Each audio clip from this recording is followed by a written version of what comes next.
Hello everybody and welcome back to Chapter Tactics, where we go over tactics and strategies to help out both new and veteran players alike. I am your host, Magikarp Usefly, and with me today, we've got the wonderful, the glorious, Demeki. 안녕하세요. 만나서 반갑습니다. John P. I only speak English, so I'm gonna say hello.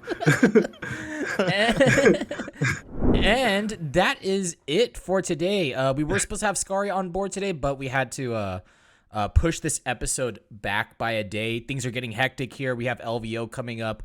John P's going to LVO. Demeki cannot because he has a baby being born. I think like on Monday is what it's scheduled at, right? Correct, but I have been staying at home just in case something happens and we got to go, at a moment's notice. It's pretty much between now and Monday. Monday, we actually have it scheduled. So, hopefully it is Monday. Because, Kenny brought up a very good point. If it's born on Monday, I might be cleared to go to every LVO after that. Because it'll never fall on the LVO weekend. Because it's the last weekend of January. Yeah. So then that way... That way you can play with your miniature toys while the baby is at home. Yeah. Yes. Yep. So the sooner the better. Yeah. Is what I'm hearing. So the second the podcast ends, let's go, baby. Let's push it out. Yeah, let's go. Come on, I gotta go to LVL next year. At the stomach, like, why aren't you out yet? Come on, let's go. Come on. What's the hold up? So, make sure you guys get your LVO tickets. Today, we are talking about the Genestealer Cults' new book. Next week, we'll be talking about Custodes, but this week, we're going to be looking at the Genestealer Cults. Very interesting codex. Super wordy. Another words bloaty sounding codex is very front-loaded, but I think that after you read it a couple times, maybe you'll figure it out after that. It's definitely not on the same... plane as AdMech. Would you say that, John P? I understand the AdMech one now. I'm trying to think back of when I didn't understand it. It was a long time ago. My memory is very short term. But yeah, I would agree. It's definitely, it's not Sisters or AdMech, but it is very wordy. Yeah, but it's no Necrons. It's not. Yeah. All right, cool. So we're going to be talking about Genestealer Cults. If you guys don't know, you guys can actually check out the frontlinegaming.org website. There's an article where there's a meta-analysis of all the GTs that happen every single weekend. And in this past weekend, there was a GT that actually used the new 9th edition Genestealer Cults book, and it won the GT. It was ran by TJ Lanigan. So if you guys want to see a 9th edition Genestealer Cults list being played and seeing how it performs and what he brought, go check that out. I believe it was like a Twisted Helix list. So yeah, go ahead and check that out. But before we go on any oh wait, what do you want to say? I was going to say, it sounds like a fairy tale because it wasn't Drakari, AdMech, or Orcs. Yeah. So sounds like a fairy tale right now. Yeah, it's actually nuts. Hold on, let me pull up the article real quick. It was hold on one second. It was actually pretty nuts, the amount of stuff that came out. Tyranids won they got top 4 with Crusher Stampede. I forgot 4 times. Y'all got a buff. Yeah. They placed they had 6 lists placed in the top 10. Orcs had 8 lists placed in the top 10 and 4 in the top 4. And Drakari had 10 lists that placed in the top 10, only 3 that placed in the top 4, and they only won 1 GT over the weekend. Yeah. Meanwhile, Crusher Stampede Tyranids won 2 GTs over this weekend, and that was pretty much it. Everyone else just won once. Yeah. Pretty cool. Drakari finally getting knocked off their pedestal. Can't wait for the greater good to show up, though. Yeah, and then just wreck everybody's face. All the Chaos Space Marine, or all the freaking Chaos Demon players are going to be crying. That includes me. Whenever you fire off all your ignoring invuln save bull crap that you have. Oh, that's a nice Bellacore you have there. It'd be a shame if I ignore invols. And just killed him outright. Here we go. This is so funny. He like imagine someone just telling this story of like, oh, I spent a month painting this this Bellacore model just for this event.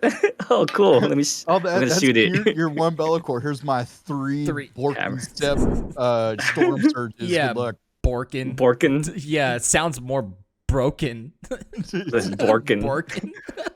That's the, yeah. Anyways, so we're gonna go ahead and dive right into this codex here. But before we do that, this show is brought to you by FrontlineGaming.org, where you can get amazing game mats for not just your 40K games, but almost any tabletop game out there. Purchase miniatures at a discount and join some of the largest 40K events in the industry. They also have the largest 40K podcasting network in the business with shows like Signals from the Frontline, Chapter Tactics, which you're listening to right now, Grim After Dark, and so much more. That is frontlinegaming.org, or you can click on the link in the description of this podcast on all the social media goodies out there. We also have a new podcast centered around Kill Team. So go check that out. That's out there. There's also a new episode of 40K Game Changers as well. Lots of really cool stuff. Make sure that you guys listen to the Thursday show with Adam Camilleri, just because they go over what's going to be happening over at GT's over the course of the weekends. And yeah, dude, that was the most professional that I've ever been when reading off Dude, I'm so proud of you. Proud of you too, man. Let's go. So yeah, go check all those things out, and yeah, let's get right into the Genestealer Cults Codex here. Starting with the Detachment Abilities, we have the book with us right here. Now, what you're getting here with Genestealer Cults is, if you've played them before, you're gonna absolutely love this codex as of right now. It's so good. There's so much cool stuff that you guys can do. All of your units just got that much better, and they have really, really strong units inside, like really strong data sheets inside of this codex. So you guys are gonna enjoy it a lot. As far as detachment abilities go, you get your standard stuff, like you have your cults, I guess, keywords and all that stuff. Not much has changed here. You can only run one Patriarch model, I believe.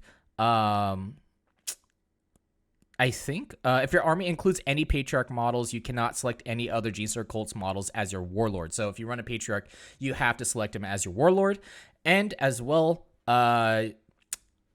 if your army does not include any Patriarch models, but does include any Primus or Magus models, you cannot select any other Genestealer Cults models as your Warlord as well. And on top of that, Genestealer Cult character models in this detachment that do not have the HQ battlefield role cannot have a Warlord trait, because for each Genestealer Cults model with the HQ battlefield role that takes up a battlefield role slot in a detachment, one other Genestealer Cults character model can be included in the detachment without taking up a battlefield role slot. So if you want to do Hero Hammer, you can definitely do that with this by breaking like rules of whenever you make a detachment, stuff like that. So pretty interesting. It's a cool little buff, or like Hero Hammer type of thing. And then also, obviously, you also have your Brood Brothers, and yeah. And if you bring Brood Brothers, you don't get Crossfire, I believe. So just be on the lookout for that. If you bring Brood Brothers, yeah. It says, oh wait, I'm reading. Wait, where'd you see that? No, I'm reading the. It does not prevent. Yeah, it does not prevent. You're right. Yeah, Brood Brothers don't get it, but Genestealer Cults still get it. Yes, yeah. My bad. You guys are correct. Yeah. It like we said before, this codex is very wordy, so there's a lot of hoops. It's like literally the Brood Brothers takes up almost a whole half page by itself. Yeah, it's nuts. Yeah. There's so many bolded words at this point. I'm like, man, is there a point in bolding these words? I know it's like when you highlight everything on in a textbook, is like it's all important. Gotta highlight all of it. Yep. But yeah, those are the detachment abilities, and from there we can go straight into Proficient Planning, which are the upgrades that you have for Genestealer Cults. Now, these upgrades are absolutely fire. This is insane. And what's great is that you can still soup Genestealer Cults and still get access to these upgrades, which is absolutely nuts. So we'll go over these for a little bit more. I'm just going to pick out the ones that I think are the best and the ones that I enjoy the most. The ones that people are going to probably be using all the time. One of them is going to be From Every Angle. At the start of the first battle round, if the mission uses the Strategic Reserves rules, this unit can be placed into Strategic Reserves without having to spend any additional CPs, regardless of how many units are already in Strategic Reserves. So you can use it as a way to redeploy something by just, putting it inside of Strategic Reserves like what some options have. But for this one, you only have to pay points because all these Proficient Planning abilities that you're getting, like all these upgrades, you can apply these to like almost any single unit inside of the Genestealer Cults army, which is crazy. You just have to pay like your extra points. It's like Grey Knights upgrading or Death Guard upgrading and stuff like that. Pretty freaking good here. But yeah, you have that From Every Angle. The second part of this is when setting up this unit from Strategic Reserves, treat the current battle round number as being one higher. I honestly don't really understand the point of that. Do you guys understand the point of that? Like, so it's one an round alpha higher? charge. Yeah, because like if you're turn 1, then it's turn 2. Yep. And turn 2 yeah. is where you can deep strike. Oh, Yep. yeah. So it's an alpha strike. Turn 1 deep strike. Yeah. Because I was about to say that right after that, you can deep strike turn 1 or a Strategic Reserve turn 1, which is pretty nuts. Pretty good. What do you guys think of that upgrade? Pretty nice. I like it. Yeah, I like it. I like lying in wait. I don't know why, but I every time I look at it, I like that one. Lying in wait? Yeah, that's the one where you get to deep strike like 3 inches away from something, but you can't charge or anything. Yeah, pretty good. Wait. Yeah, you can shoot. Lying in wait's good. The next one that I think is really good. They came from below. This one is nuts. Non-vehicle unit only. Basically, what you get is you get a scout move. Which is insane. You get a 9-inch scout move with a model that you upgrade this with. After setting up this unit from an ambush marker, this unit can make a normal move as if it were your movement phase, but must end that move more than 9 inches away from any enemy models. Oh, I'm sorry. It's just a normal move. So, yeah, pretty nuts. You can use this on things like Pure Strain Genestealers and just have them move. Just do a normal move, and then it's nuts. Or you can put it on Adeline Jackals, have them just move 14 inches, and then, oh, it's turn 1. I guess I get to move again, and then you're just all of a sudden 28 inches up the board. That's crazy. That is crazy. There's so much alpha strike potential. Yeah. So far. It's pretty. We're barely scratching the surface. Yeah. If you want a very offensive army, this is your army. It's so glass cannon and just so fast. You don't even need like a Swarm Lord to double move stuff because they can just do it themselves. My favorite upgrade out of this whole thing is a Trap Sprung. This one is when this unit is set up on the battlefield as reinforcements as a result of being set up underground until the end of the turn. Each time a charge roll is made for this unit, roll 1 additional dice and discard 1 of the dice. That's a 3d6 charge. Or an 8-inch charge, right? Yeah, for an 8-inch charge, because when you are set up underground, you get to deep strike 8 inches away and not just 9 inches. Wow. Wow. Yeah. That's a guaranteed charge. Yeah, what's the math on that? It's like, I think it's like 80. It's like 80 or 90%, somewhere around there. Because until someone rolls 3 1s. Yeah, it's somewhere around there with a CP reroll, which is crazy. On top of that, there's also I think it's called an Acolyte Icon Ward. Can give off an aura of +1 to charge. So you can do a 7-inch charge if you really need to out of deep strike with 3d6 dice. You're not feeling that charge. It's crazy. It's really good. You haven't seen me roll. Yeah, I know. I'm gonna roll 3 1s twice. I heard that if you do that, you get $1 million at Vegas. After that, we have a Perfect Ambush. This one, you act as if the enemy unit has crossfire and exposed when selecting an enemy unit within 12 inches after coming out of deep strike. Whoo! Yeah, that's really good, considering what needs to happen in order to get those buffs in the first place. Yeah. Being able to just get it for free, coming out of deep strike within 12 inches. Yep. What kind of what would you expect to see use this? So, like, what would you upgrade to get this on?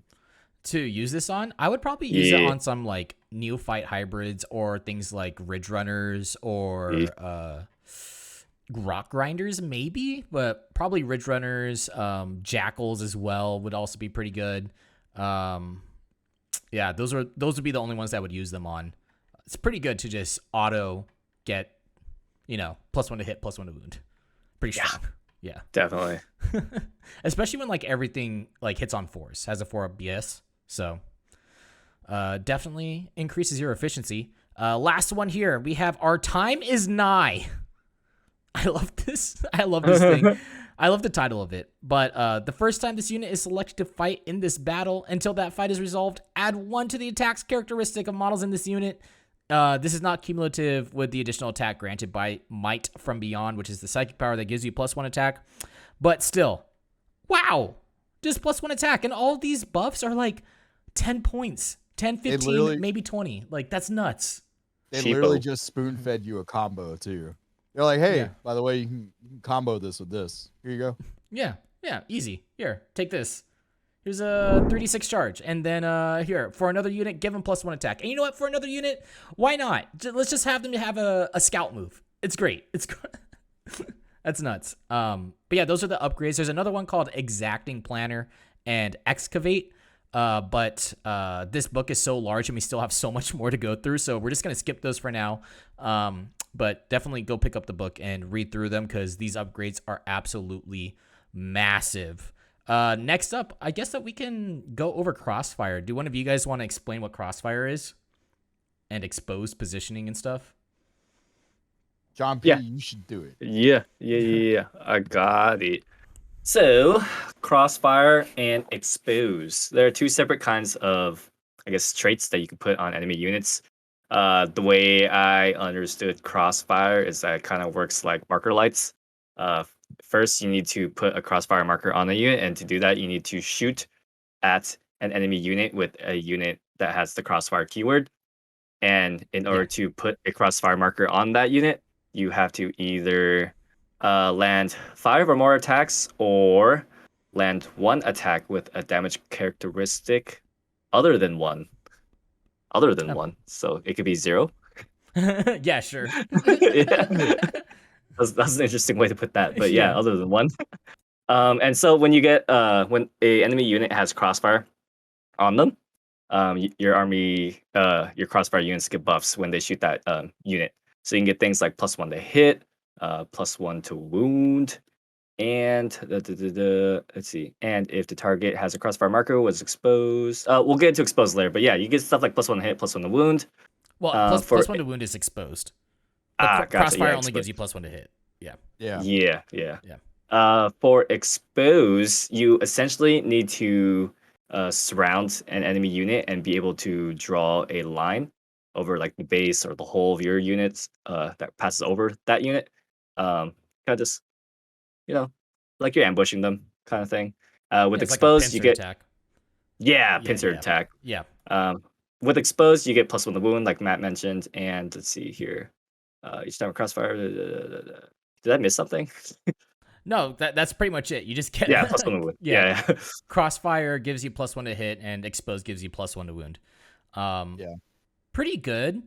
There's a lot of ways that you can get those buffs and stuff outside of just doing the 5 or more attacks you need to score a hit or whatever. That's all you like. You can do that pretty easily, especially if you bring flamers.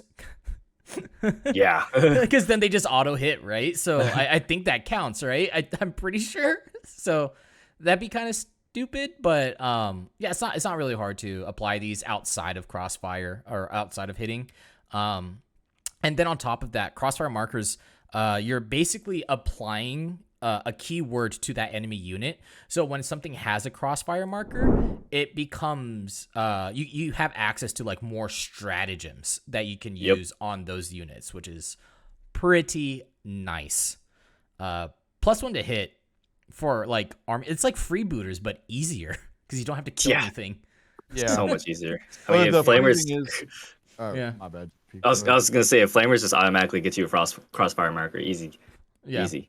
Well, the funny thing is too is that like also inside the Codex they have a picture both for a crossfire marker and an ambush marker. So maybe they're gonna like sell those, maybe to make it easier for the Genestealer Cult players. But I mean, the other funny thing is too is that you just like if you've played this army enough, I'm sure everybody is aware. Like you do your expose move, just drift your car sideways so that you make sure that you got a clear like line going from one unit to the other. Since your vehicles are so big. Yeah. I just think it's funny, like their example, like the car is like pointing the front end at the enemy unit. It's like, why do that? That is inefficient. That is not the right way to do that. Like the graphic. You rotate that car. The graphic that they use for Crossfire is kind of like silly. It doesn't make much sense, but like you can use stuff like lying in wait in order if you can't apply Crossfire or expose on something. You can use something like lying in wait to put a unit within 3 inches, and then all of a sudden you have 2 Crossfire units that can target something, which is, pretty nice. There's lots of ways that you can get Crossfire. It's not as difficult as it sounds. It's just a little bit finessey, I guess. Yeah.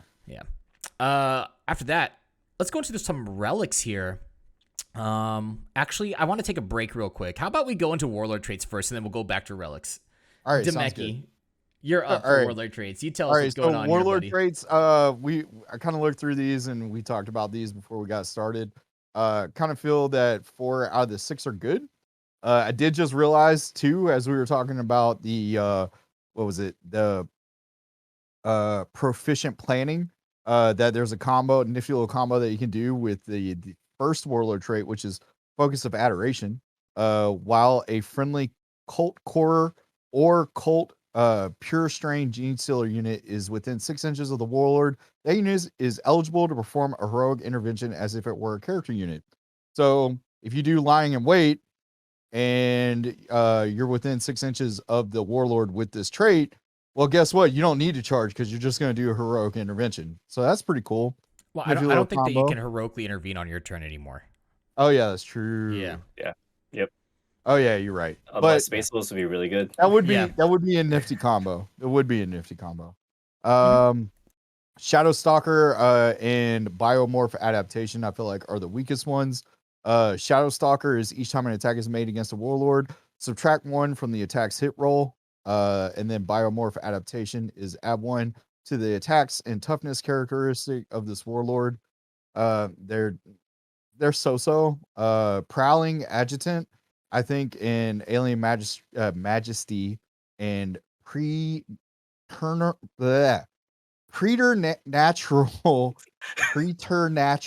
speed. Jeez, I can't talk. Did you just make up that word? Yeah, I did. Prowling Adjutant gives you once per turn when this Warlord is selected as the target of a charge. Before the charge roll is made, after firing any Overwatch, it can make a normal move of up to 6 inches. I mean, I just think it's cool that you get to fire the Overwatch and then move. Yeah. Where with the new Tau Relic that we just saw, you just get to move. So you don't get to fire Overwatch, you just move. This one, you get to fire Overwatch and then move.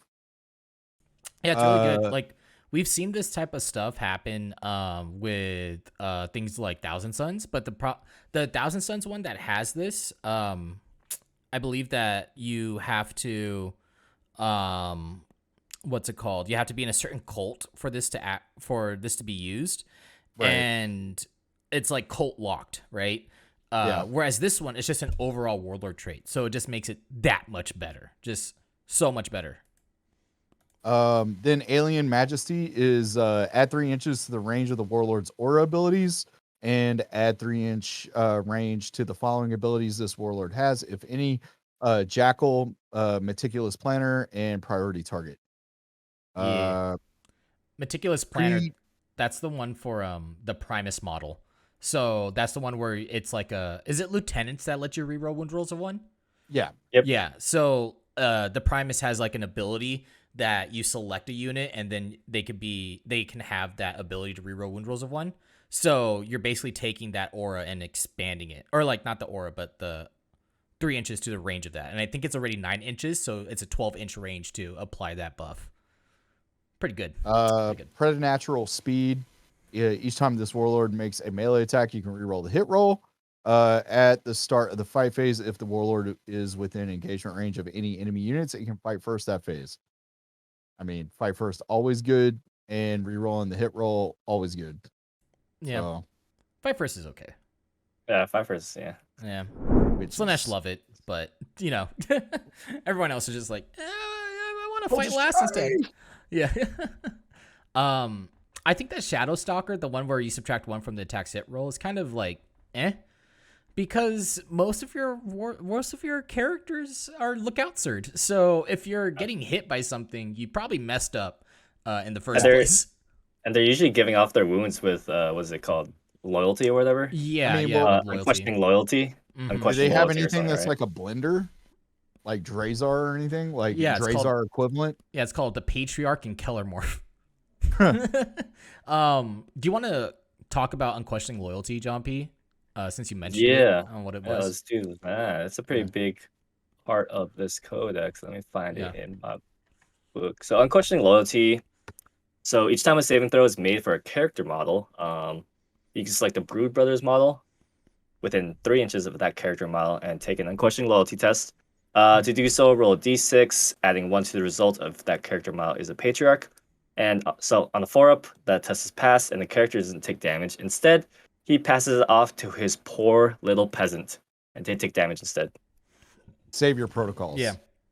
Savior protocols. But it's not not just Savior protocols. It's not just Brood Brothers. There's like a lot of other units that can do it too. But it's pretty good. Pretty good. Yeah, so what do you guys think about those Warlord traits? Like I said, I like them all except for Shadow Stalker and Biomorph adaptation. Yeah. And there's still more with their cult creeds that we haven't even talked about. Yeah, these are just your normal, like, average Warlord traits, not cult specific. We'll get to those. I guess we can move on from here over to relics right now. The relics here are pretty friggin' good. There's some pretty good relics. A lot of these are like Hero Hammer, where it applies to like a named character or something like that. Not a lot of aura stuff that you're going to be seeing with these relics where it affects like the rest of your army. So if you're looking for auras that's going to affect like your whole army, where, things like Stench Vats or like Swarm Leader or something like that, these relics don't really do much. However, it makes things a lot stronger. I think the biggest one that I want to talk about first is Wormtooth Rounds. This is for a Keller Morph model. And this thing is nuts. Like, okay, so the Keller Morph can already have Lookout Sir and everything, and it has like a Strength 5, AP 1 damage weapon. And then every time that he scores a hit, when he hits on 2s already, he gets, they explode, and then 6 to wound, deal mortal wound. But with this Wormtooth Rounds ability, you get a weapon that's heavy 1, strength 6, AP 3 damage. It doesn't have ignores Lookout Sir, but every time that it hits, you get extra hits with it, and he already hits on 2s. So since he is also a crossfire unit, even though this is a heavy weapon, you get +1 to hit, right? If you apply crossfire. So with that, like, you're taking out Termies pretty easily with a Strength 6 AP 3 damage weapon. And there's more reasons to bring Keller Morph after this, and we'll talk about it when we get to the units portion, but this is nuts. That's so good. That's crazy. So you just one tap a Termy. Yeah, exactly. Well, how many points is this guy? Like 80 points. Wow. Damn, that's cheap. He's super cheap for a character, and he has some cool stuff, and we'll talk about it a little bit later, but really, really good. Sword of the Void's Eye. This one is you can equip it to a model with a Cult Bone Sword or Locust Blades, and it's strength 2. This is a melee weapon, and you get strength 2, AP 3, 2 damage, and every time that you make an attack with a weapon, you can reroll the hit roll and reroll the wound roll. Pretty good. Yeah. Pretty good. I don't see many relics that have both of them. Yeah, right. So if you want something where you can just like slap someone, then that's pretty good. Like I said, a lot of these are character locked. This one, Amulet of the Void Worm. This is one of my favorite ones. The bearer has a 4-up invulnerable save. Once per battle, when attack is allocated to the bearer, it can channel the Shadow in the Warp. Hey, you can't take terms from Tyranids. That's not fair. I'm just kidding. If it does so, the saving throw is automatically a 6. Who needs miracle dice? Yeah. And then each time the bearer declares a charge, they cannot overwatch or set to defend. That last part's just like icing on the cake. Yeah, right? Like, I would have taken this relic with the first 2 bullets already. You know what's funny? I just seeing set to defend. I always forget that that's a thing. Like I have not had anyone do it to me yet. Yeah, because everyone forgets that's even there. But yeah. Do you even know what set to defend does? I think it's +1 to Overwatch. So instead of overwatching on 6s, you overwatch on 5s. I don't think so. I think it's the other one. I think it's the one where you get +1 to hit in melee combat. Is that hold steady? I think hold steady is the Overwatch one. Might be the Overwatch one. I have to look it up. Yeah. See, no one knows what they do. No one knows. Use them. Yeah. Let's see. Other relics that we have here. We have the Gift from Beyond. This is another weapon model equipped with a Colt sniper rifle only. This relic replaces a Colt sniper rifle, has following profile, 48-inch range, heavy 1, strength 5, AP 3, 3 damage. Each time you select a target for this weapon, you can ignore the Lookout Sir rule. Each time an attack is made with this weapon, an auto-modified wound roll of 4 up inflicts 1 mortal wound on the target in addition to any normal damage. So if you want like a sniper unit, boom, this is what you get. Pretty good. Admech has some 4 wound characters. You could just one tap. Yeah. Kill a Marshal, kill a Data Smith. Yeah. What were you saying? Hold steady is Overwatch attacks hit on 5s. And then set to defend cannot fire Overwatch, but add 1 to its hit rolls in the next fight phase. Yeah. Nice. Yeah, but how does that help with the Gift from Beyond? It doesn't. It doesn't. You can't do either of those things.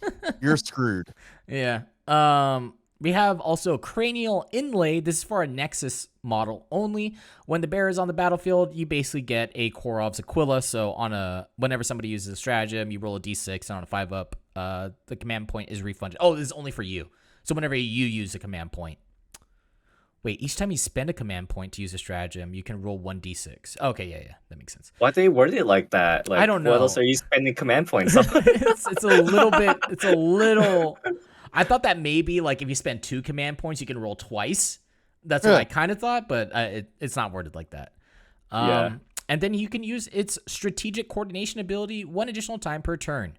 And that one, it's I believe that's the ability where you can select a unit, and they until your next command phase or something like that, they're considered to be within an aura of another character in your army.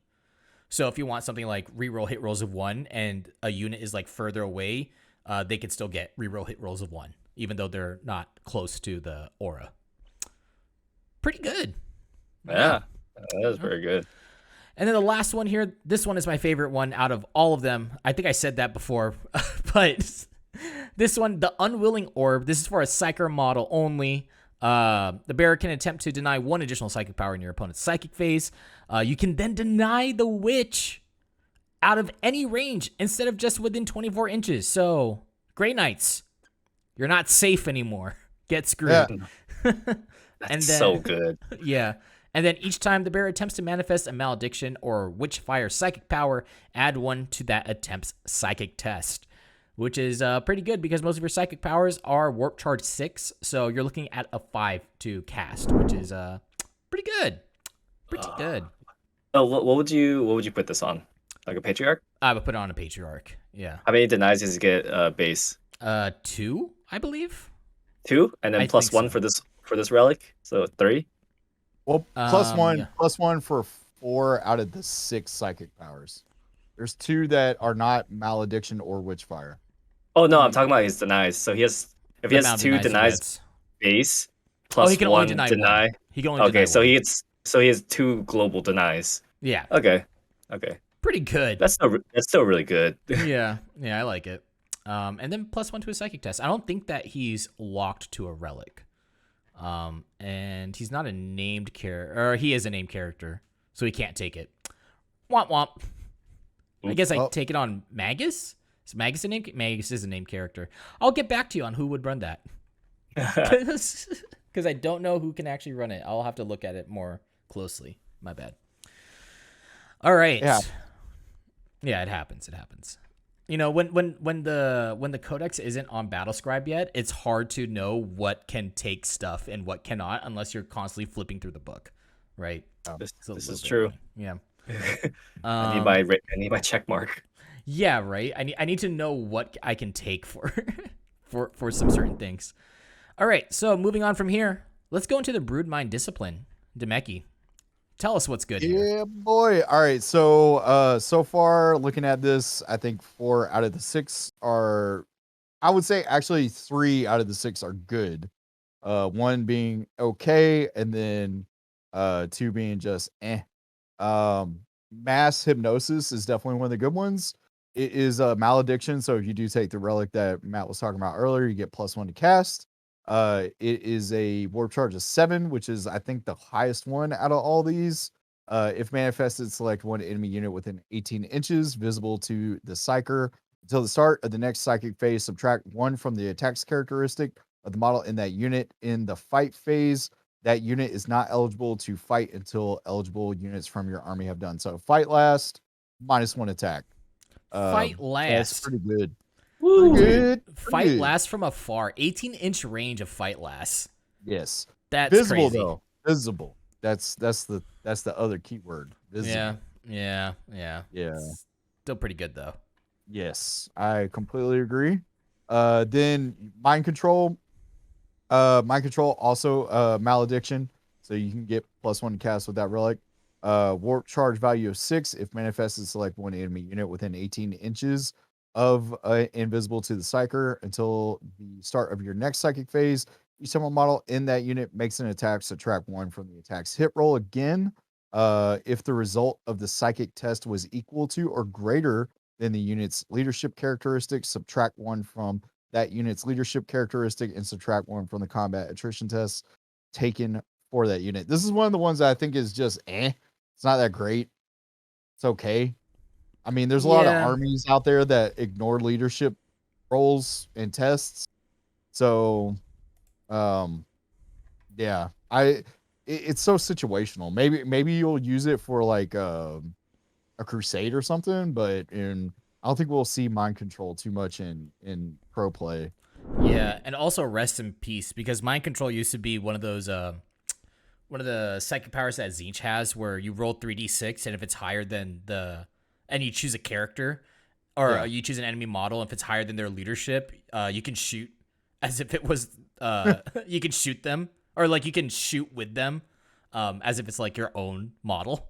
Oh yeah. Oh. So that was pretty just cool. grab a storm surge and shoot something. Yeah, out of the hey, board. nice hammerhead. Mind if I use it real quick? Let Boom. me shoot your other hammerhead. Yeah, right. So rest in peace on that one, but you know, Yeah. it's decent. It's okay.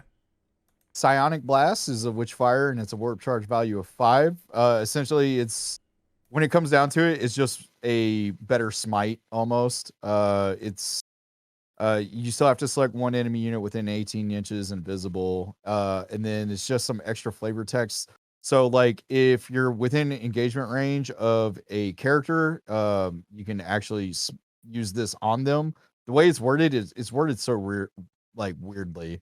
It says, for the purpose of selecting that enemy unit, unless that enemy unit is within engagement range of this psyker, the lookout serve rule applies as if the psychic power was a ranged weapon with a range characteristic of 18. Yeah, it's basically so then you can it's basically so then that way you can't just smite bomb a character. Yeah. That's being lookout served, because that wouldn't be fun. Yeah. So that unit suffers D3 mortal wounds. If the result of the psychic test was equal to or greater than that unit's leadership characteristic, that unit suffers 3 mortal wounds instead of D3. So, I mean, I guess you could combo this with mind control. Like, you cast mind control first, give them a -1 to the leadership, then you go with Psionic Blast, and you can deal potentially 3 plus D3 mortal wounds. Yeah. So, it's okay. Well, no, it's not. There's 3 plus D3. It's just 3. 3 flat. Yeah, it's just 3. Oh yeah, sorry, I misread that. Yeah, Yeah. you're right. My bad. Mental Onslaught. Witchfire, Mental Onslaught has a warp charge value of 5. If manifested, select one enemy unit within 24 inches invisible of the Psyker and roll 4d6. This one, I like this one. It's bad, but I like it because of it's so funny.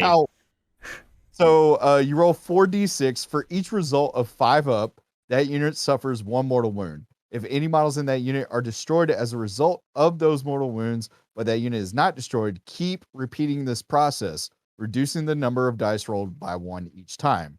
3d6 on the first repeat, 2d6 on the second repeat, third repeat would be 1d6, and then 0 for the last one.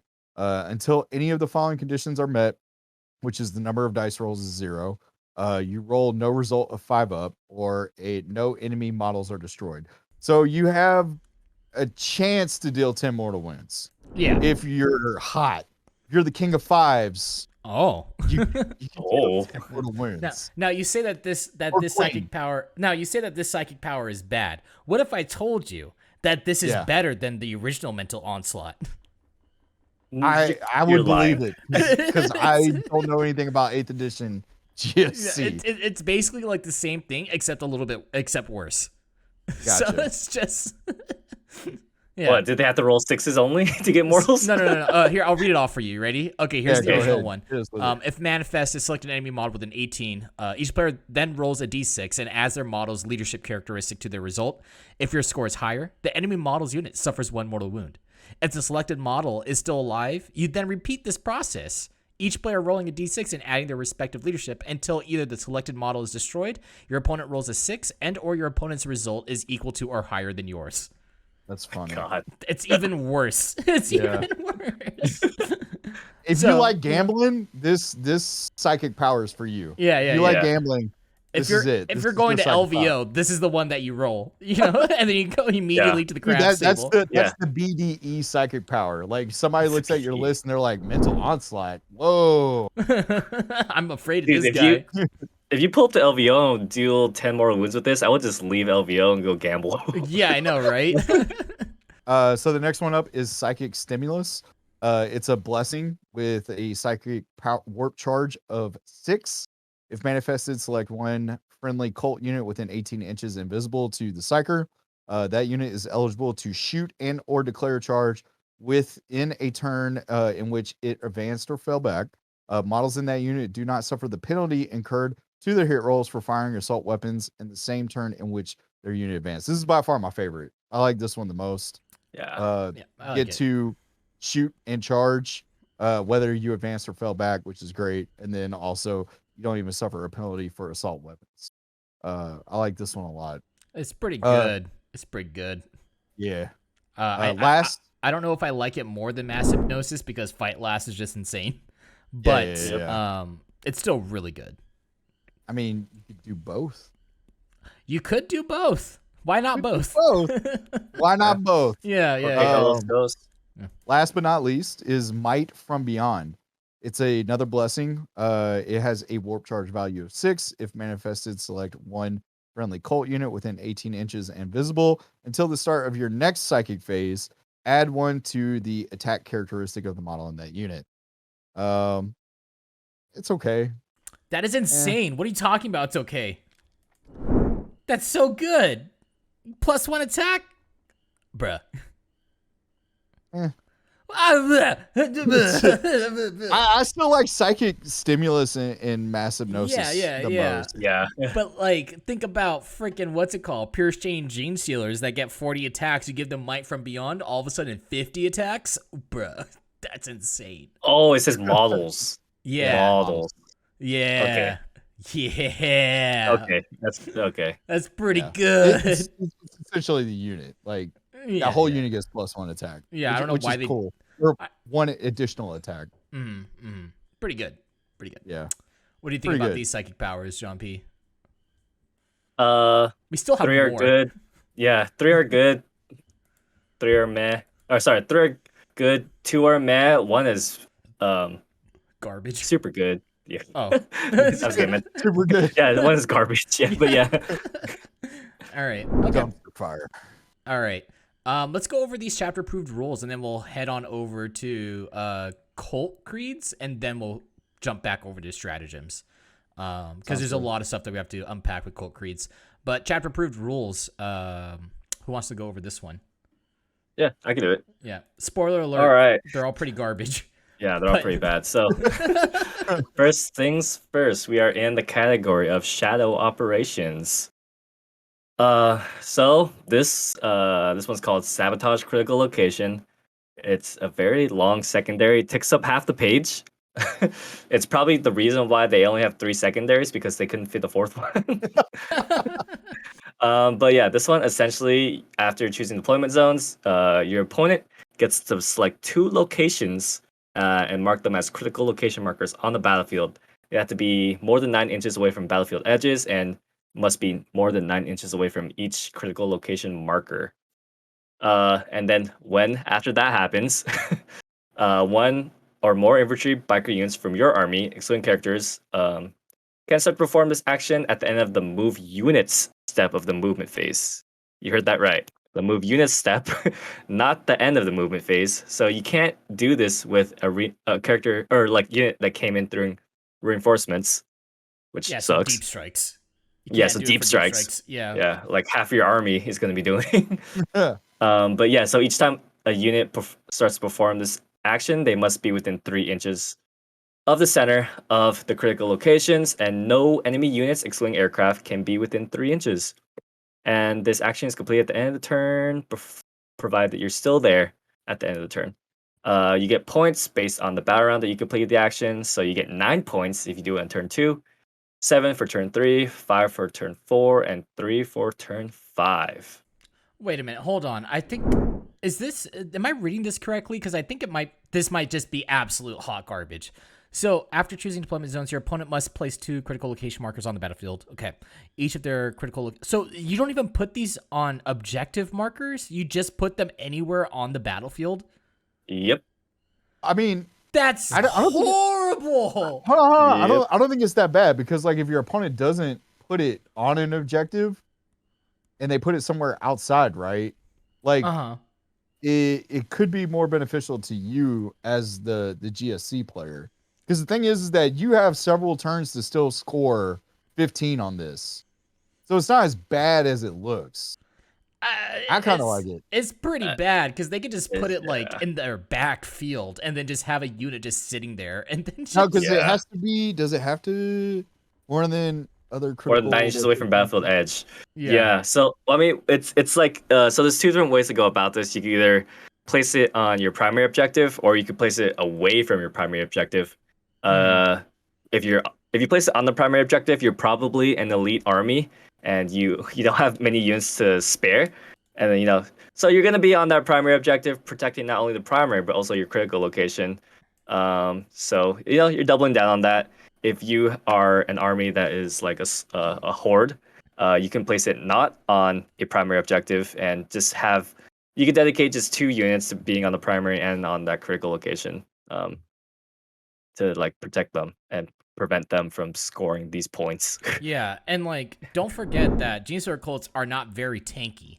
So like when you shove a unit up the board, it might just die. And so it's gonna be pretty hard to get up the board.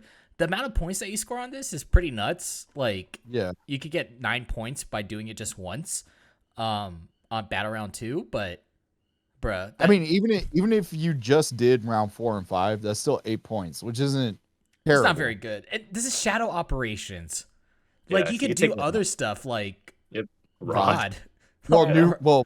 New Rod R&D. You can use lying in wait and just score that like super easily. Like there's so many different ways that you can score this. Like the only thing that I would think about using this is if like I wanted to spread my opponent's army out more and force them to do something different. Yeah, but at that point, like you're sacrificing like points for it. I just sounds. These all sound. No, I mean it's bad, but like I could see the potential for it. Yeah, I could see it in like a narrative game. Yeah. All right, John P. What else we got? Yeah, it's very thematic, but it's pretty bad. Next up, we've got one in Battlefield Supremacy, which is the one that has Stranglehold and Engage. But this one is called Brood Swarm. So at the end of your turn, score 1 victory point to a maximum of 4 for if you've meet any of the following conditions. So if you have more models within your opponent's deployment zone than your opponent does, if you have more models within your deployment zone than your opponent does, or if you have more models on the battlefield that are in the dead man's land, which is in neither player's deployment zones, than your opponent does. And if you score all of the above, then you get 1 extra point. This one's Yeah. okay. I It's could it's see not. this. I could see this doing well into Custodes or doing Yeah. well into Elite Crusher armies. Stampede or something where there, or even Yeah. Chaos Demons. But Or knights. Or Death yeah, Guard. yeah. Yeah. There's some place for this. Yeah. Yeah, against knights, this is an auto take. You score 15. I mean, But you're I at mean, least gonna on round 1 because it doesn't say like you don't score this on round 1. So on round Yeah, 1, exactly. you're gonna be able to get at least 2 points. Yep. No, you can get 4 points Yeah. with lying in wait, dude. Oh, You yeah, just go definitely. into you take a 5-man squad against knights and you just put it inside their deployment zone, and all of a sudden you have more models than they do inside their own deployment zone. That's so funny. You have more models in your deployment zone just with 1 unit than their 2,000 point army. Yeah. Easy, dude. Yeah. This is terrible. Bad. It's not that bad. It's better than Sabotage Critical Location. Yeah. Yeah. It's I very can see- niche. Yeah. Like I think you can confidently score 2 points each turn Yeah. with this. Yeah. 10 Definitely. points. But at that point, like, why not just take Stranglehold? Yeah, or Like, engage. Or engage. Like, you're going up against knights already. Hello, Stranglehold. Easy points. Not with their new mile count rule. That's true. Oh yeah, that's true. If it's not OBSEC, yeah. Yeah, if it's not OBSEC. But don't Arbingers and War Dogs get OBSEC now? OBSEC, yeah, they do. Yep. Yeah. You know what I'm surprised about? There's no like stratagems or anything to give something OBSEC in this book. Oh, Isn't that weird? That sounds very yeah. GSC, and they Yeah. didn't get that. Yeah, strange. All right, what do we got next? Last but not least, Purge the Enemy. This one's called Ambush. So at the end of your turn, you score victory points for the following ways. Score 1 victory point if 1 or more enemy units were destroyed this turn while they had a crossfire marker. Score 1 victory point if 1 or more were destroyed this turn by units that were set up from ambush or from the underground. Score 1 or more if 1 or more enemy units were destroyed this turn as a result of a ranged attack made by a model from your army, and that enemy unit was exposed when it was selected as the target for this range attack. So wordy. It's okay. Yes, Yeah. super wordy. What else is in Purge the Enemy?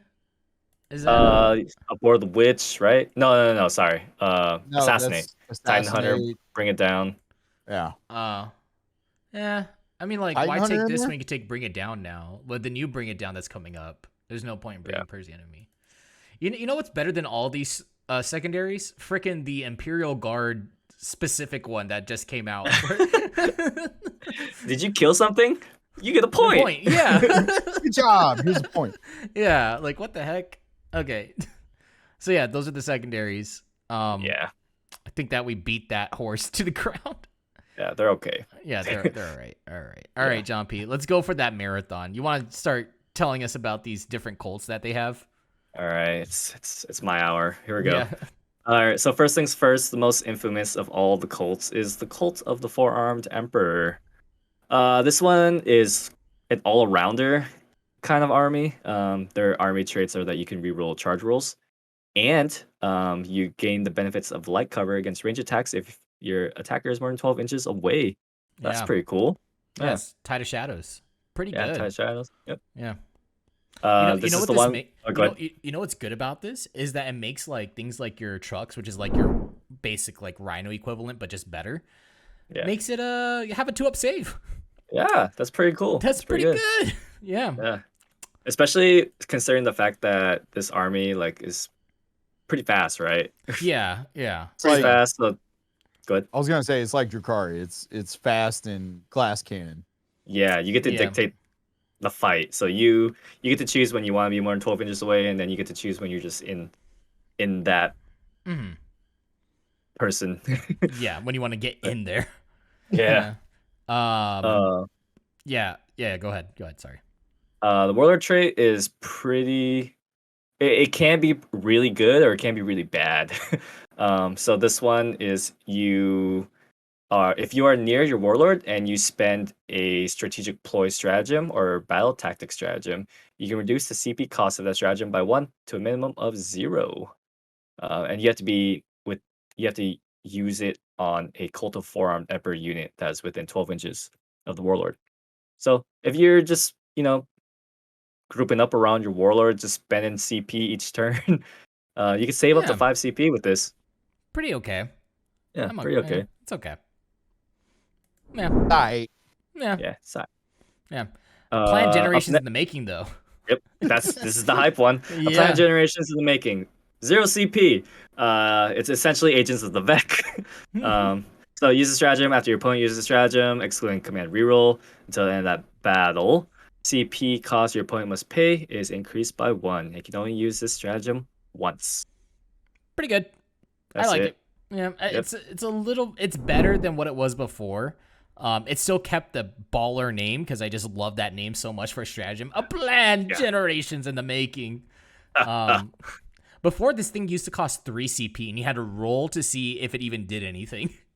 Oh my goodness. Oh yeah. Yeah. Now it's only 0 CP, so I'm okay with it. Yeah. Pretty good. What else we got here?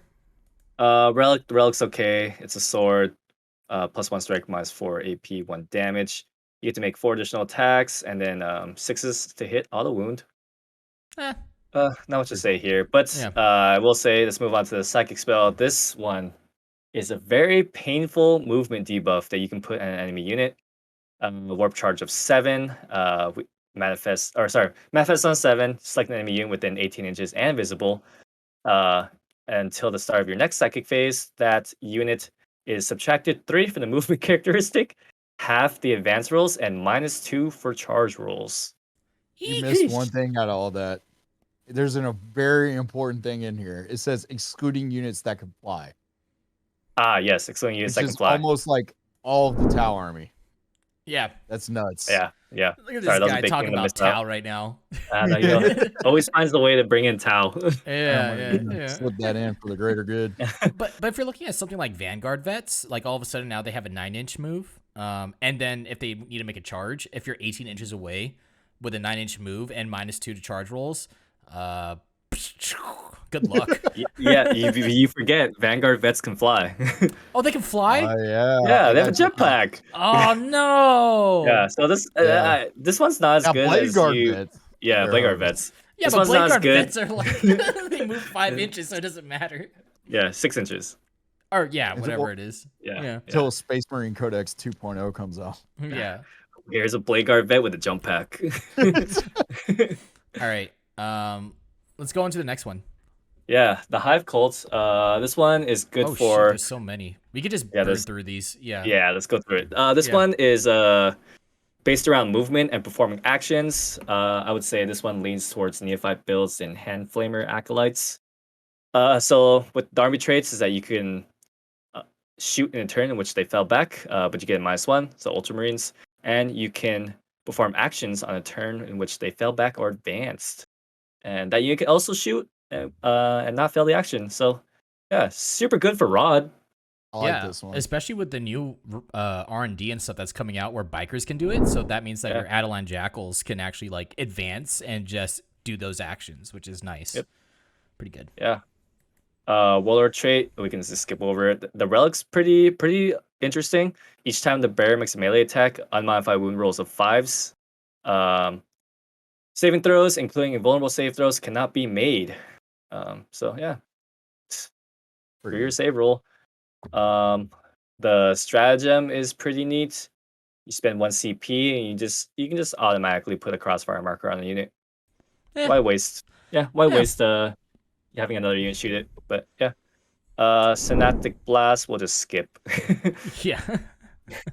Okay. I like this. It's okay. I don't think it's like one of the better ones. I think I would still take Forearmed Emperor over this more than anything.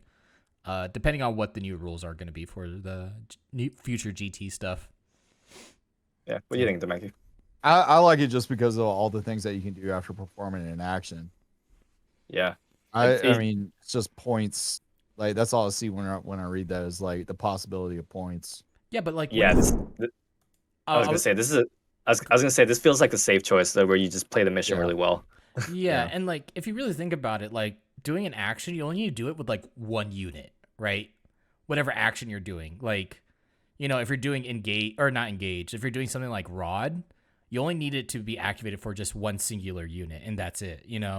So like after it applies to that one unit, then that power or that like trait is pretty much useless for the rest of that turn. You know what I mean? So when I'm looking for like efficiency, I want to see stuff that's active throughout the entire turn that I can constantly use on multiple units. Like I could see like, you get into a situation where like you fell back onto to an objective, you need to like raise the banners. So like then you just raise the banner and whatnot. Like I can see it for that too. Yeah, but you also think like if you have a unit come out of the underground 3 inches away, it's probably really close to an enemy unit. You want to probably shoot that enemy unit, but you're also in range to rod, 2 for 1. Yeah, I can see that. All right, next one. What we got? All right, next one. Next one's called the Pauper Princes. Pauper. These are your melee cult. So each time a model with this creed makes a melee attack, add 1 to the hit roll. It's essentially the Space Wolves army trait. Mm-hmm. And then you can ignore any roll modifiers for combat attrition. So if you're up against Night Lords, I'm just kidding. Night Lords. Yeah. Current Night Lords. Yeah. Let's see. I have it marked down that the Warlord trait is pretty good for this one. No, not the Warlord trait, the Relic. The Relic's pretty good, considering you're a very fragile army. If you're within 6 inches of the Relic Bear, models in that unit have a 5-up invuln. Yeah, pretty good. Very good. Yeah, it's pretty good. The only problem is just that it's only core. So yes. Things like your Neophyte hybrids and stuff like that will get it, or your Adeline Jackals will get it. I still think that it's better to just take the Cult of the Forearmed Emperor. All these things. Hit me with something good, John P. Something awesome. Let's hear Zeno Profit. So this one revolves around unquestioning loyalty. So after you fail a save throw for your Warlord, you don't roll the dice for unquestioning loyalty. It's just automatically passed. Instead of picking a unit within 3 inches, you could do 6 inches. Oh! Yeah, so you just pick someone that's 6 inches away and like, hey man, you're gonna take this bullet for me. Oh, thank you, sir. Thank you, sir. Sounds very guard. Yeah, sounds very definitely. Imperial Guardy. Yeah. Okay. Let's see. Yeah, that was everything else we can kind of just look over. Next up, Rusted Claw. This one's okay. We can just skip over this one. I didn't really have anything. Yeah, nothing really sticks out to it. Yeah. Bladed Cog. This one's you've got a lot happening with this one. So models with this creed get a 6-up invuln, which if you're running like a horde, adds up. You can reroll 1 wound roll when resolving attacks, and you get an additional 3-inch to your ranged weapons, excluding grenades and demolition. There you go. I like this. Yeah, nice all round. Yeah. Let's see. Right. It's just like I keep saying, it's okay, because like there's like 2 that are very obvious on what are the best ones. Yeah, and one's yet to come. Yeah. Let's see. The spell is. I thought the spell was pretty good. You get a warp charge. It's a warp charge 5. It's a blessing. So you point at it, or if you get it off, then friendly units within 3 inches of the Psyker, essentially they get the Admech Lucius buff. So anything that is damage 1, you get a +1 to your armor save. Oh. Yeah. It doesn't specify core, so you can put it on things like what are they called? Jackals.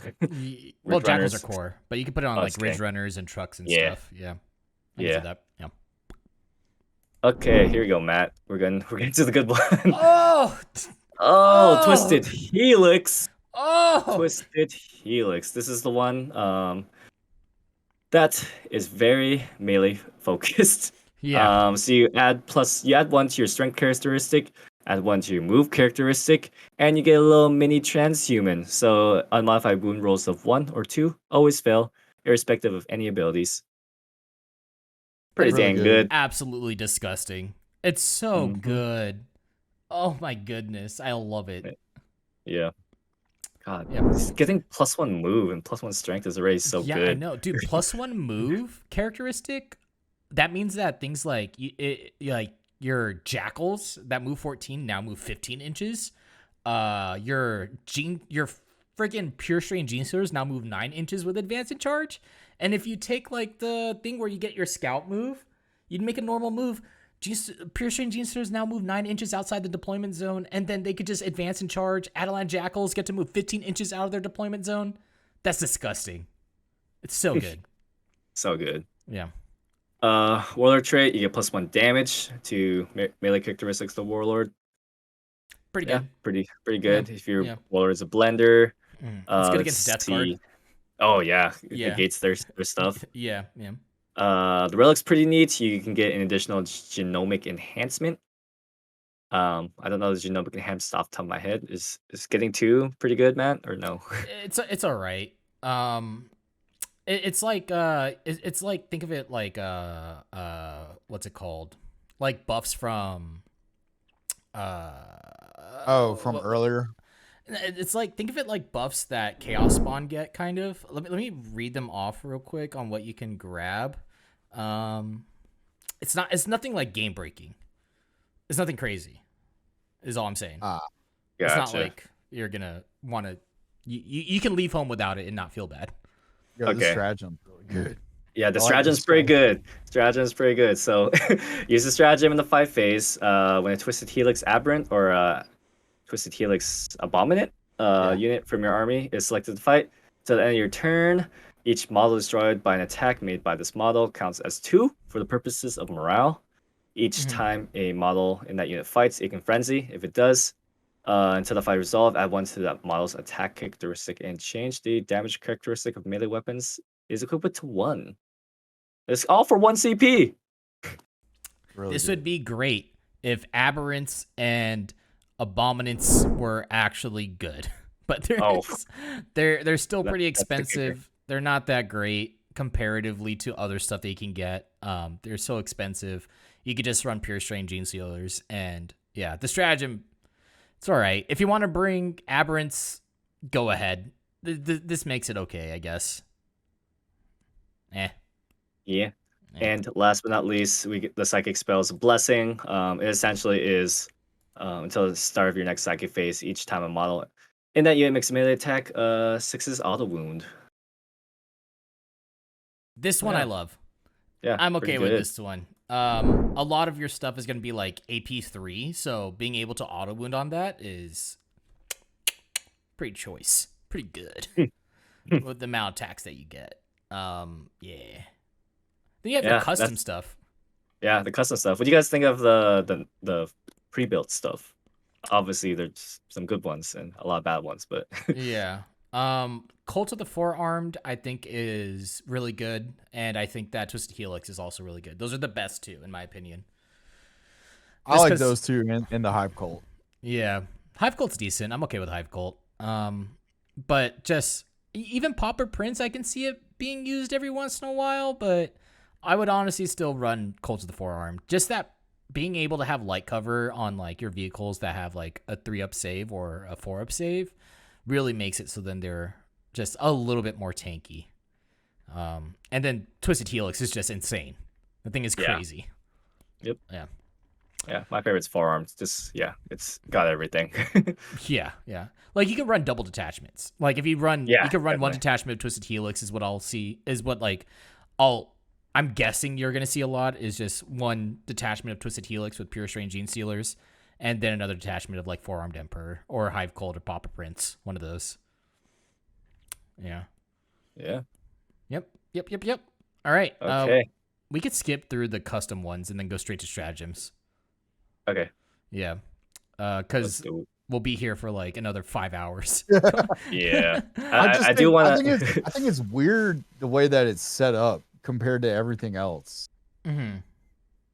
Like, What do you mean? I'm sure that's probably what you were gonna bring up, John P. Because I was just Yeah. reading that. Yeah, I mean, I actually like the new setup for these custom cults where it's a point system, and Yeah. each trait gets like a point value. Mhm. So you could do like a trait that's worth 3 points and a trait that's worth 1 point, or you just do 4 traits that are worth 1 point to make your own custom cult. I think it's cool. It's different. Mhm. Yeah, I we don't do. have to talk about all of them. There's a lot of them, but yeah. Yeah, there's a lot. You could definitely mix and match, and you could become a Goosebumps book. Choose your choose Choose your own adventure. Yeah, yeah. It's alright. I like. Yeah. This whole Say book cheese is and written die. really well. I think. Like the book is written well, even though it's wordy. So there's like a lot of stuff that you can do with it. But let's go with stratagems. All right. How do you guys want to deal with this one? Want to do like everybody gets a page? Yeah, sure. Okay, so Okay. bore through 1 CP. When you're attacking a monster or vehicle unit, you get to reroll your wound roll. This is for Genestealer Cult units, so pretty good. I think it's okay. If you really need to burst down something like Crusher Stampede or Knights or anything like that, I think it's pretty good. Rapid Advance, 1 CP. In the movement phase, you can choose Genestealers, Bikers, or Vehicles, and you just get to auto advance 6 inches. This thing is powerful. Anything that lets you auto advance 6 inches when you have access to things that can advance and charge, it is absolutely nuts. That is so good. I love it. 1 CP too. Perfect. Give me 5. Yeah, that's One, great. yeah. One with the shadows. This one, when a Genestealer Cults infantry unit from your army is selected as the target of attack until the end of the phase. Each time a ranged attack is allocated to a model in that unit while it is receiving the benefits of cover. Add an additional 1 to any armor saving throws made against that attack. If you want to waste CP to save some of your chaff units, go for it. I don't think it's worth it. I don't think that any defensive buffs are really worth it unless it's like 1 CP transhuman.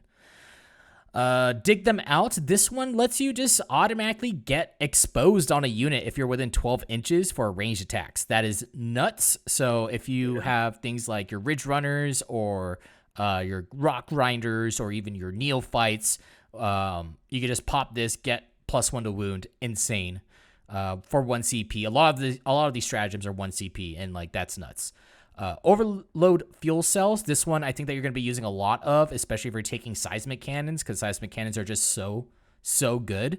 You get to add 1 to the damage characteristic of that attack, so you're looking at damage 2 or damage 3 for seismic cannons, which is nuts. And this is only for industrial weapons. So, seismic cannons are definitely in there. But you can also use things like mining lasers to get damage characteristics of +1. So you're looking at D6 +1. That's pretty nice. If it's a melee weapon, add 1 to the strength characteristic of that attack. And if any unmodified hit rolls of 1 are made for the attacks, it basically becomes a plasma weapon. So you take a mortal wound. I don't know. Those are always fun. Yeah, it's a fun time. Monstrous Vigor, 1 CP. This is for aberrants and abominants. You get transhuman for them. Don't use it. I'm so sad about aberrants because I love them, but they lost like some durability for like a 1 point in toughness, and it's just like not that great. It sounds like they could be good, but they aren't. Because like they get this stratagem, they get that one thing we were talking about earlier with Twisted Helix, but yeah. Yeah, it's just like there's just other things that are more point efficient. But if you want to run aberrants, 1 CP transhuman, but the unit has to contain 5 or fewer models. Otherwise, it costs 2 CP. And then we have Raking Fire. This is for Adeline's or Achilles Ridge Runners. Basically, until the end of the phase, each time a model in that unit makes an attack, if the target has a crossfire marker and was exposed when it was selected as the target, you can reroll the hit roll. Boom! You get to reroll your hit rolls. When you're hitting on 3s, that's pretty spicy. All for 1 CP. Yeah. For 1 CP. Good. Pretty good. Yeah. All right. Who's up next? We have 3 more pages to go. Right. I'll do this page. Okay. All right. Starting off, mass firearms, 1 CP. Use a stratagem in your shooting phase. When a Colts crossfire unit from your army that contains 6 or more models is selected to shoot, So at the end of the phase, each time a model in that unit makes a ranged attack, if all the models in that unit target one enemy unit that is a crossfire marker, an unmodified hit roll of 6 automatically wounds. Pretty good, especially with seismic cannons. Yep. 6 is hit on a wound. Yep. Next up, Devoted Crew, 1 CP. Use this stratagem in your command phase. Select one Genestealer Cult vehicle model from your army until the start of your next command phase. The model is considered to have its full wounds remaining purposes. So, yeah, I think every army has this now almost, right? Like, oh, you can operate on top bracket, 1 CP. There you go. Yeah. Yeah, but you know what's crazy? Not all armies have it for 1 CP. Most of them are like 2 CP. This one is at 1 CP. That's a bargain. I'd buy that for $1. Hyper metabolism, which I do not have. 1 CP. Use this stratagem in your command phase. Select one character model from your army. That model regains up to D3 loss wounds. That's, I mean, well, yeah. Other armies have models that just do that for them. Yeah. Also, other armies have that same strat, but it costs 2 CP. So just discounts on discounts. Rugged to blow, 1 CP. Use the stratagem in any phase when a vehicle model from your army equipped with a cache of demolition charges is destroyed. Do not roll to see if the model explodes. It automatically explodes. Auto explodes. You said rigged to blow? Rugged. He said rugged. It's rigged. Oh, it's rigged. Yeah. Sorry. That's funny. I thought it was funny. Yeah. You ever have wet whibs? Yeah. Data Parasite, 1 CP or 2 CP. In your movement phase, select an enemy vehicle within 18 inches invisible of the Clamavus model from your army. If that enemy vehicle model's characteristic can change, it suffers damage. Roll 1d6 on a 3-up until the start of your next command phase. That enemy vehicle model is considered to have half the number of wounds remaining for the purpose of determining what those characteristics are. The enemy vehicle model has the Titanic keyword. This costs 2 CP. Wordy. It's so wordy, but it's basically saying that you select an enemy model and then they act. You just have its wounds characteristic. Yep. You know what's funny? What's that? If you use this on a Harridan at full health, it doesn't bring it down to. Oh really? Oh my god, you're right. Yeah, because 34, 8, right? Oh yeah. If he has dermic symbiosis, it doesn't bring it down, and it would cost 2 CP. So there's no point. Jesus.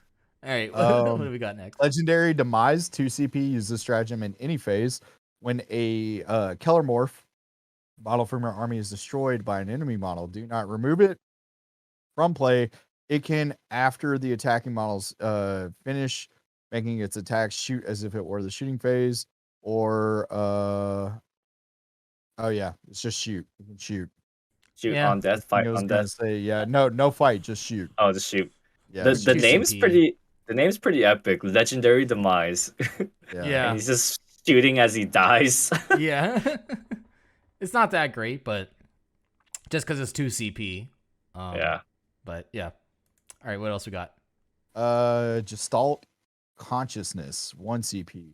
Use the stratagem in the psychic phase. Psyker model from your army manifests a blessing psychic power that instructs you to select a friendly unit. When selecting a unit to be affected by that psychic power, you can select one unit anywhere on the battlefield. That's really good.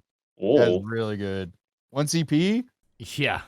Pretty good. And I'll pick anything on the table? Yeah. You can pick something that just came out of the darkness. 1 CP for mental onslaught. Onslaught. But like having something where they can't fight last from from anywhere on the board, that's pretty good. Well, it has to be a blessing. Well, it has to be a friendly. Oh, it has to be. Oh, okay. It has to be a blessing. So we're talking. +1 attack.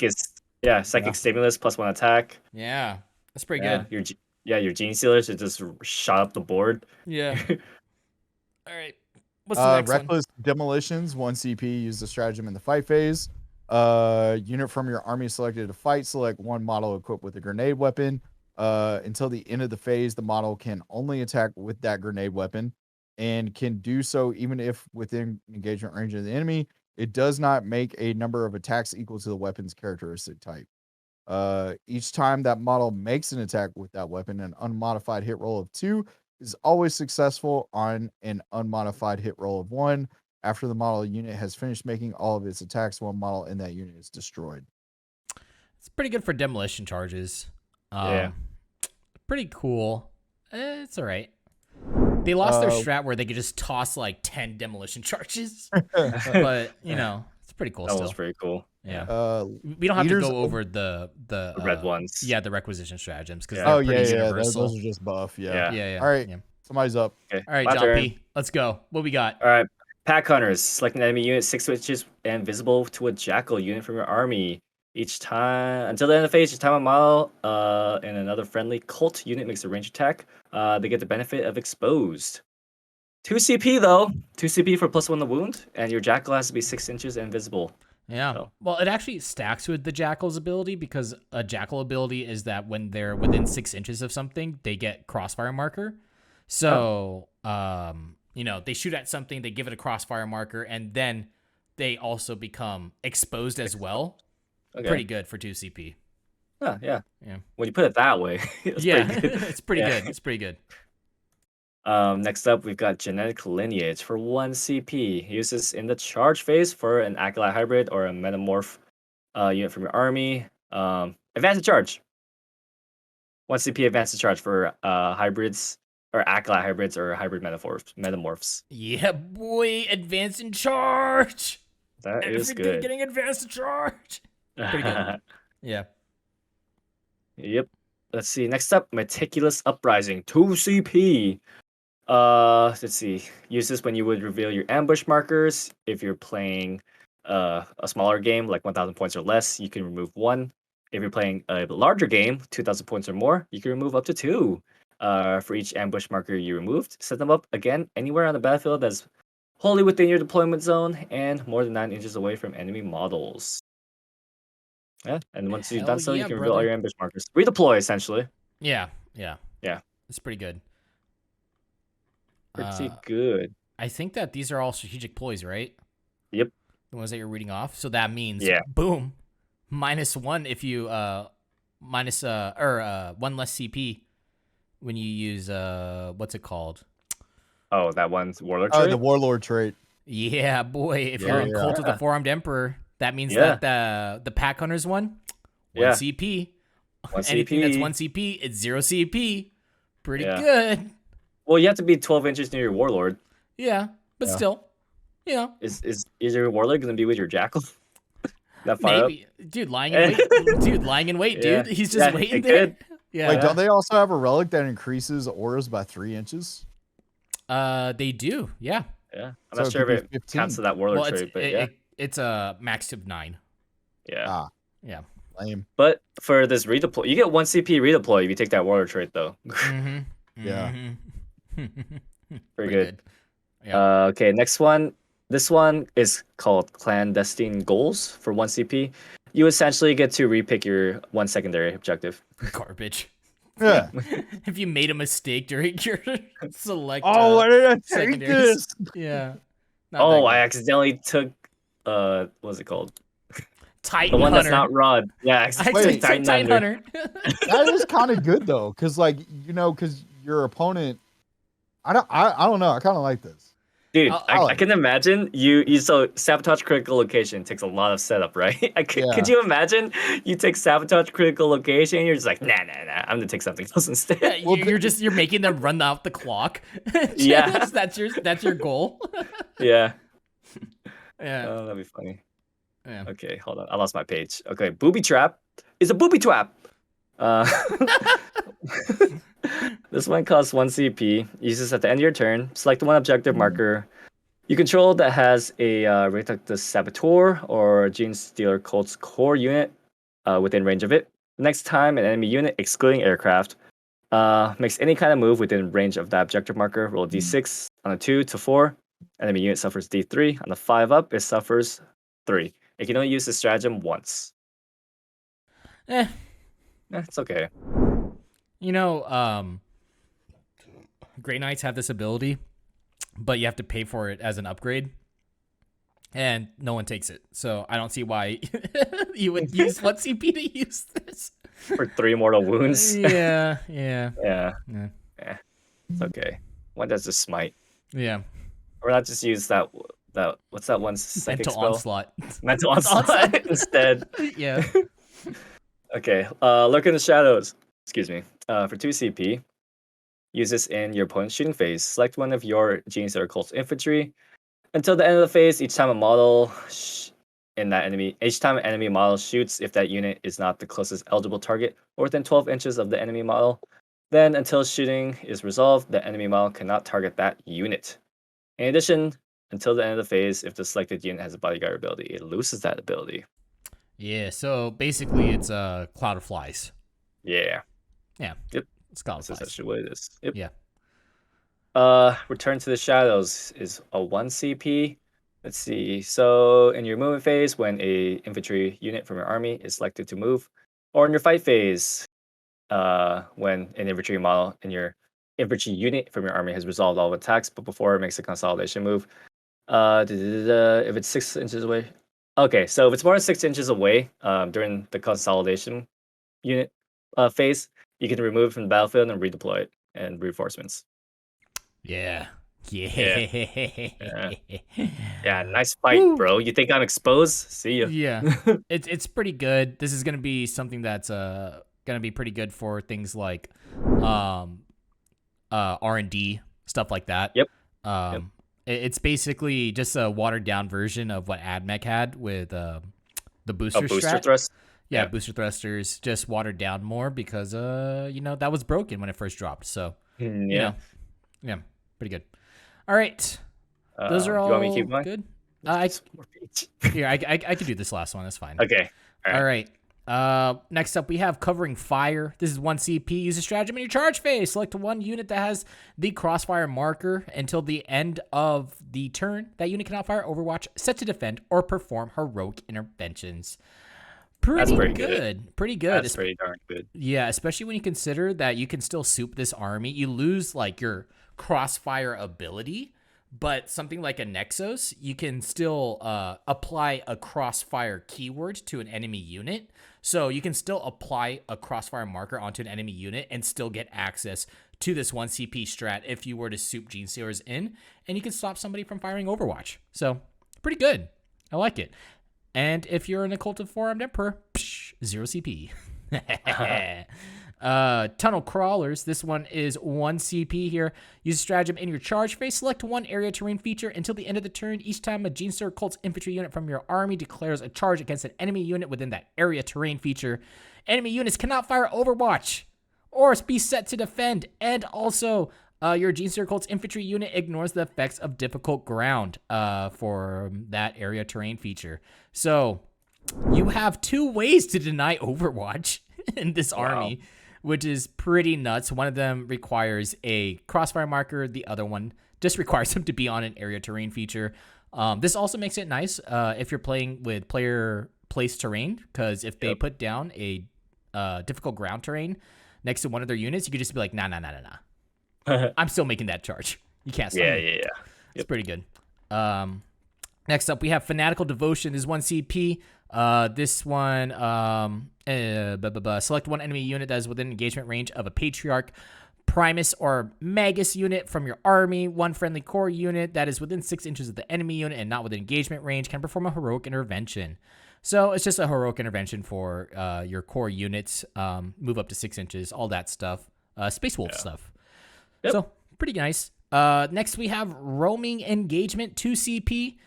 Use stratagem in your shooting phase. After making attacks with Adeline or Achilles Ridge Runners units from your army, that unit can make a normal move up to 7 inches. So you're looking at fire and fade for Genestealer Cults, which is pretty nice. You could just have your Adeline Jackals just run up,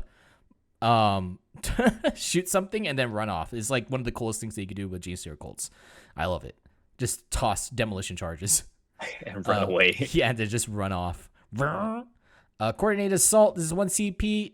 Use this in the fight phase. Select one enemy unit that has a crossfire marker and is within engagement range of any Genestealer Cult units from your army. So then in the phase, that unit is not eligible to attack. So we got a fight last stratagem as well. So not only do you have your psychic power that gives you fight last. You can also pop this for 1 CP to give off fight last as well.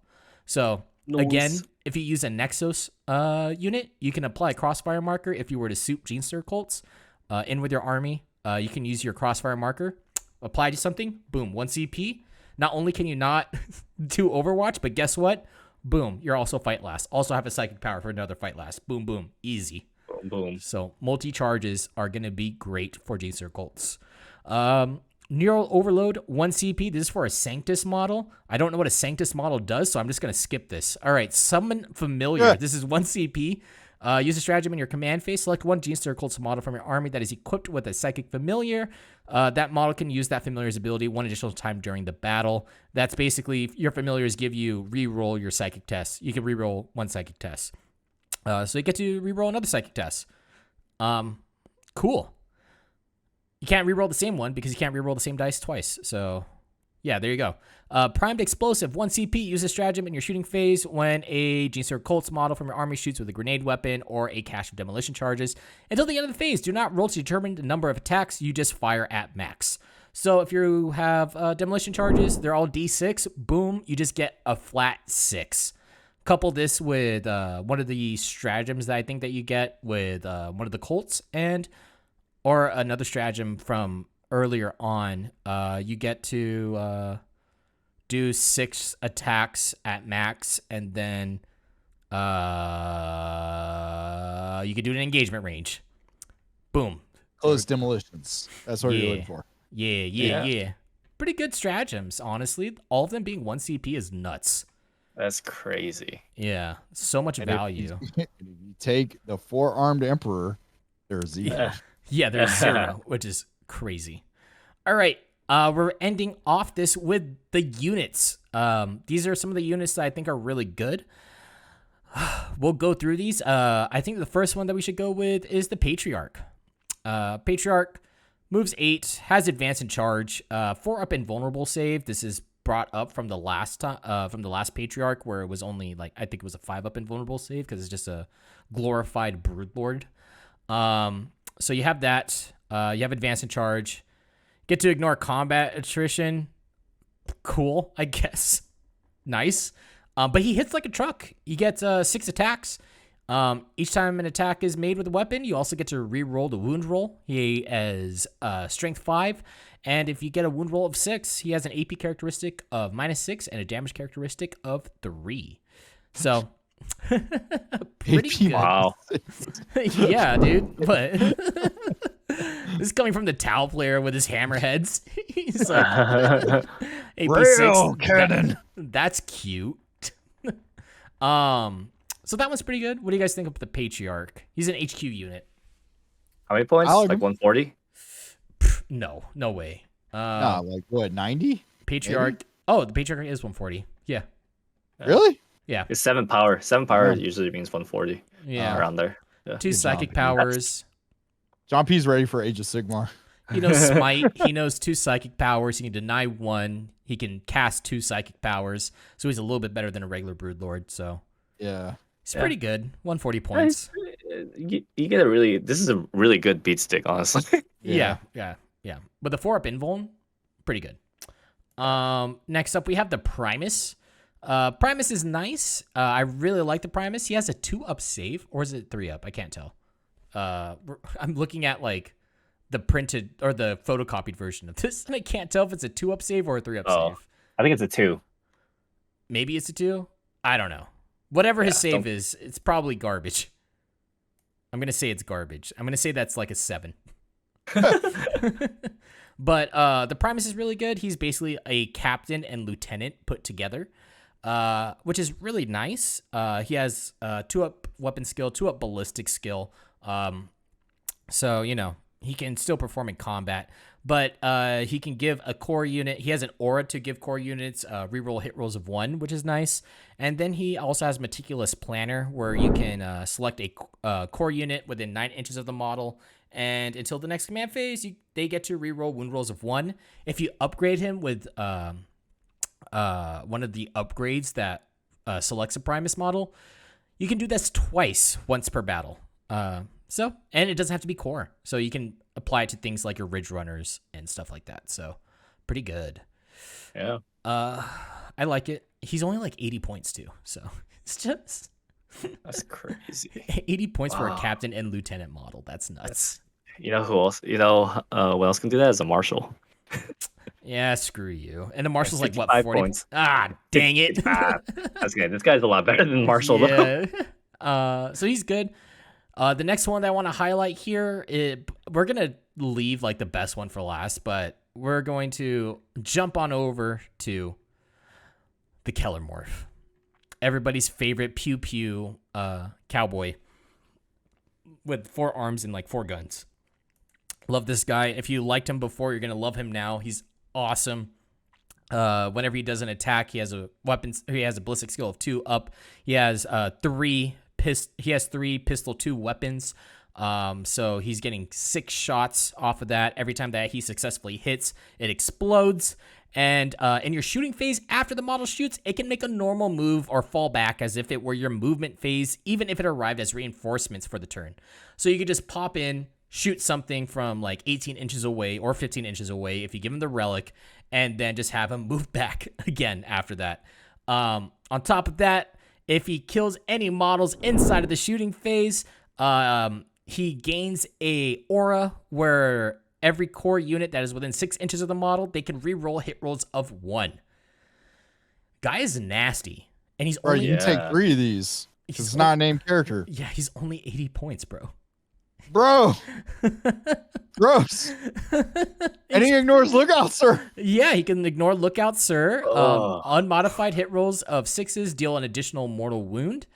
And it's strength 5, AP 1/1, but if you give him the other weapon, that's strength 6, AP 3 damage, 15-inch range, like you're killing termies like nothing. Like you're killing them like flies. Pretty good. And you can bring 3 of them. Wait, no, he's a named character. Says Keller Morph. Oh, is he? Yeah.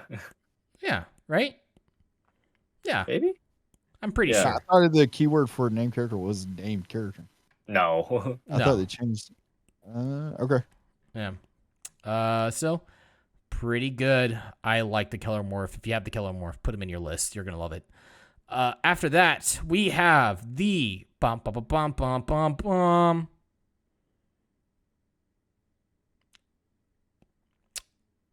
Goliath Truck. I got a transport. This might be just one of the best transports in the entire game right now. I would say that's even better than a Raider at this point. So your Goliath Truck, its weapons are okay. He can give him demolition charges. So if you give him a demolition charge, that's 95 points instead of its normal 90 points. But if you give it that, then you have an assault D6 weapon that is pretty good. It's strength 8, AP 3, 2 damage. It also has heavy stubbers and twin autocannons, so nothing to really laugh at. He has a built-in -1 damage as well. He's sitting at 10 wounds, T6, 3-up save. He can hold 10 infantry models, and it's open-topped. Oh. With a 3-up save. T6. Dude, Patriarch can ride in this? Yeah. It's pretty funny. But you can put like 10 infantry models in here, and we're talking like things that have like seismic cannons and stuff. And so they could just like shoot out of it as well. It's nuts. Like this Goliath Truck is insanely good for its points cost. You put it inside a Forearmed Emperor, and then all of a sudden it has a 2-up save as well. Like -1 damage. -1 damage. This thing is going to be a hassle to take off the board. And it's a transport, and it moves 12 inches. You can give it like, if you really want, you can make it pre-move. But yeah, and it can deep strike also because it has conceal. So amazing unit. You should bring like 3 of these guys because this is how you're going to protect all of your infantry models. So good. So good. Just imagining a Patriarch just like chilling in the truck with his boys. Right? Yeah, dude. Or you could just like, you could put like just neophyte hybrids in there with hand flamers and just like roll up, flame something, and then demolition charge also. Yeah. But like, when you're looking at Genestealer Cults, you want that 3, you move 3 extra inches when disembarking off of a vehicle. And then you have stuff like advance and charge as well, where you can move and advance and charge. All this crazy stuff. So it's just nuts how much value you get out of a Goliath Truck. For only 90 points or 95 points. Everything in this army is so cheap. After that, we have Adeline Jackals. These are the bike boys with demolition charges. These guys are just good, especially when you're looking at what's going to happen with the new GT. Bikers are going to be able to do actions and stuff. So definitely take these guys. They have a 14-inch move. They have a 4-up save. They're T4. They used to be a 5-up save. They're 2 wounds. If you bring an Adeline Wolf squad, he is 4 wounds, which is pretty nuts. If they are in Pauper Prince, then they have a 3-up save. Pretty nice. They are also Unquestioning Loyalty, which means that they can take wounds for your characters.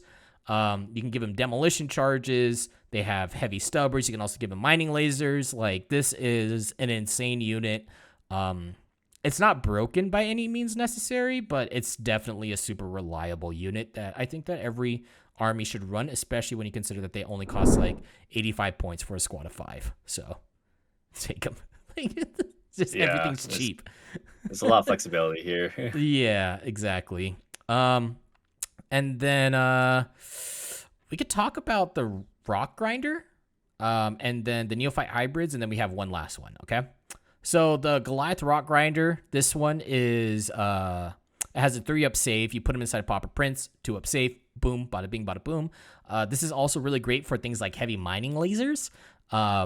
It's definitely a lot more expensive. It's like 115 points with demolition charges to run it, but it has a 4-up save. It has a 3-up save. It has a 4-up ballistic skill that brackets as well, so it's not like super reliable. But with Crossfire, a 4-up ballistic skill becomes a 3-up, and then the 5-up becomes a 4-up. So it's not that bad. It is also T7 and -1 damage as well. So, boom, that's pretty good.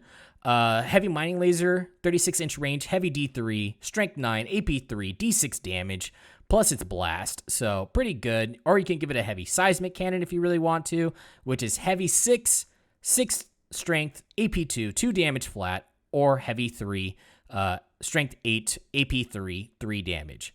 Like, the thing about these guys is the thing about like the Genestealer Cults units is that they're so flexible. Like, they're so, what's it called? Swiss Army knife weapons, right? Yep. Like, you can just customize this army as much as you want to face whatever you're going up against. And that's what's really good. But -1 damage at T7 with a 2-up save inside of a Forearmed Emperor. Yeah. It's pretty spicy. Yeah. And it's a transport. I think you were saying Papa Prince earlier, but yeah, you meant Forearmed Emperor, right? Yeah, I meant Forearmed Emperor. Sorry, my bad. Okay. My bad. Yeah, now you're good. Yeah. So that's pretty good. Also has Crossfire, so bada bing, bada boom. You also have your Achilles Ridge Runners. This is the same thing as what you had before. You can bring a unit of 3 of these. These are all T6 with 8 wounds. They do not have -1 damage, so they're a little bit less tanky than your other versions. But this is how you're going to get like your like a massive amount of heavy mining lasers if you really need it. They're okay.